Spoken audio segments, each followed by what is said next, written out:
ہمارے ہاں نا ایک بہت بڑا مسئلہ ہے، بالخصوص ہم جو صوفیاء کی جماعت ہے نا، اس میں بعض لوگوں کا خیال ہے کہ میں نا فلاں درود پاک پڑھوں گا تو نبی پاک کے قریب چلا جاؤں گا۔ کوئی شک نہیں، درود پڑھنے سے حضور کا قرب ملتا ہے۔ بعض لوگوں کا خیال ہوتا ہے کہ نعت شریف کی برکت سے محبوب کے قریب جاؤں گا۔ کوئی شک نہیں، نعت پڑھنا اور نعت سننا یہ بندے کے دل کو حضور کی محبت کے اندر بڑا مضبوط کر دیتا ہے۔ کچھ لوگوں کا معیار ہوتا ہے کہ میں اتنے وظائف اس ٹائم میں مکمل کروں گا تو میں نبی پاک کے قریب جاؤں گا۔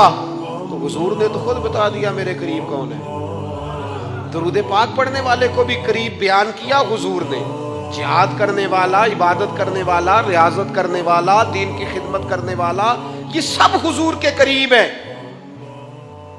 پر نبی پاک علیہ السلام نے فرمایا تم میں سے، یہ بخاری ہے، فرمایا تم میں سے میرے یہاں میرے قریب سب سے محبوب وہ شخص ہے جس کے اخلاق زیادہ اچھے ہیں، جس کا رویہ لوگوں کے بارے میں ٹھیک ہے، جس کی نیتیں، ارادے، لہجے لوگوں کے حق میں نرم ہے، وہ میرا محبوب ہے۔ حضور فرماتے ہیں میرا محبوب ہے، میرا وہ پیارا بندہ ہے، وہ میرا محبوب ہے امتی۔